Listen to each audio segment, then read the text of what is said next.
Assalamualaikum dan selamat petang diucapkan kepada ibu bapa dan anak murid yang kami kasihi sekalian.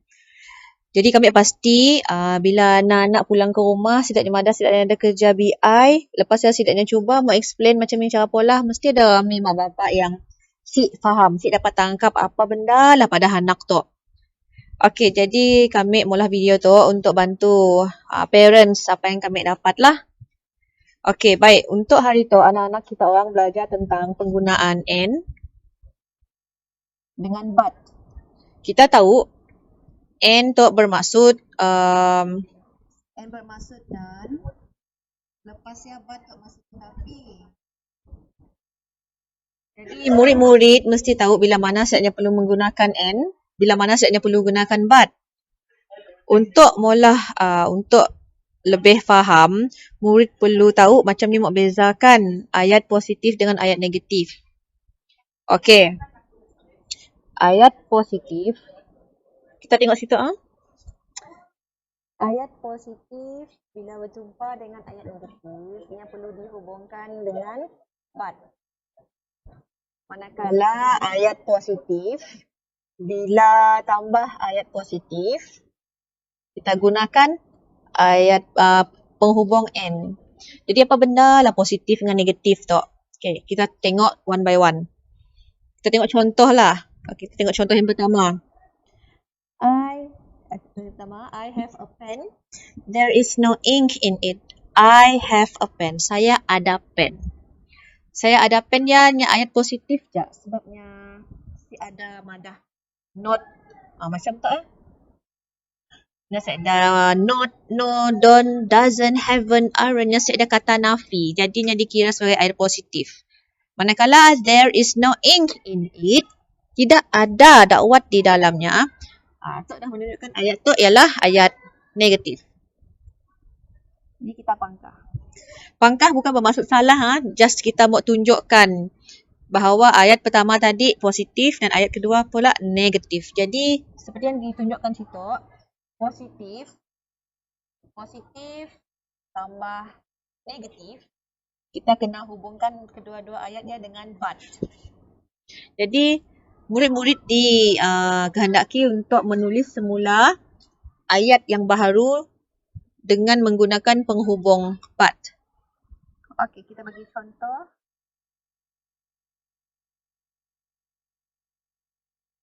I have a pen, but there is no ink in it. Okay, full stop. Yang negatif tak sebab tu sebab ada no. See? Tak no. Ayat baharunya ialah I have a pen but there is no ink in it. Nya jadi satu ayat yang baru. Kita lihat contoh yang kedua. Amanda went to a store. Amanda bought some candies. Amanda went to a store. Amanda pergi ke kedai. Itu ayat positif tak? Dan seterusnya Amanda bought some candies. Amanda beli gula-gula. Itu pun ayat positif. Sebabnya saya dah not, saya dah no, saya dah don't, doesn't, haven't, aren't. Jadi dekat nota kita tengok bila ayat positif jumpa ayat positif, kita boleh hubungkan menggunakan and, iaitu done. Jadi ayat baru kelak ni akan jadi macam tu. Amanda went to a store.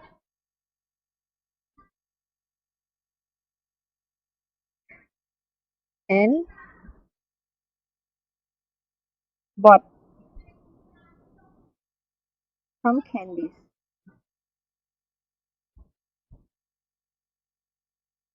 Okay.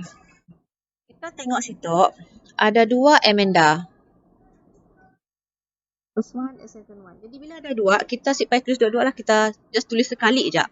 Sebab ya, jawapan kami ialah Amanda went to a store and bought some candies. Mun mau tulis Amanda ya dua-dua, nya akan jadi Amanda went to a store and Amanda bought some candies. Ayatnya jadi si betul. So, kita tulis sekali je nama Amanda ya. Okay? Baik. But but dengan N. Satu lagi contoh. Nombor 3 lah. Pam is playing in the park. Sophia is playing in the park. Dari contoh tu kita lihat ada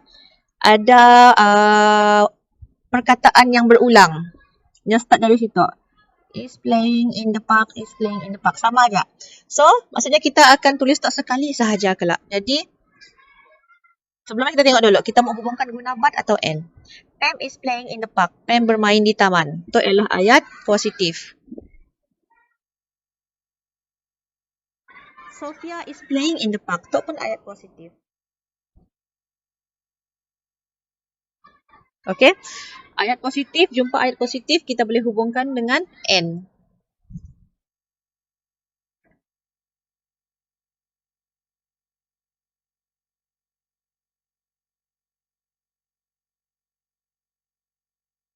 Jom kita tulis soalan barunya, kita akan tuliskan ayat baharu yang telah dihubungkan menggunakan and.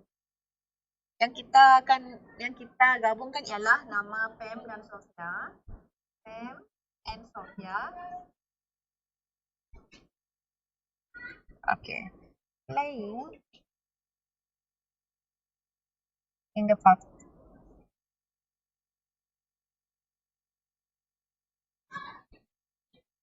Pam and Sophia playing in the park. Nak pasang sih kami tulis yang tu. Is. Okay, baik. Is tu digunakan apabila orang yang seorang aja. Contoh, Pam is playing in the park. Pam ya ajak main di taman. Pasal, yang mana lagi? Sophia ya ajak main di taman. Sophia is playing in the park. Tapi bila nya jadi Pam and Sophia, maksudnya ada dua orang di sini, dah lebih dari seorang. Kita harus menggunakan are. Plural. Maksudnya orang yang lebih dari seorang. Pam and Sophia are playing in the park. Okay, jadi itu bermaksud ayat yang boleh sesuka hati kita ubah ataupun hubungkan. Kita kena tengok betul-betul, takut ada tersilap di mana-mana lah. Anak-anak kita dah belajar dah sebenarnya tentang is dengan are. Bila nak guna is, bila nak guna are. Tapi untuk rujukan lebih detail lagi, boleh rujuk dekat Google. Google banyak nota supaya boleh lebih faham lagi tentang penggunaan and dengan but. Jadi kami harapkan urusan mak bapak semua dipermudahkan. Baiklah, terima kasih semua. Assalamualaikum.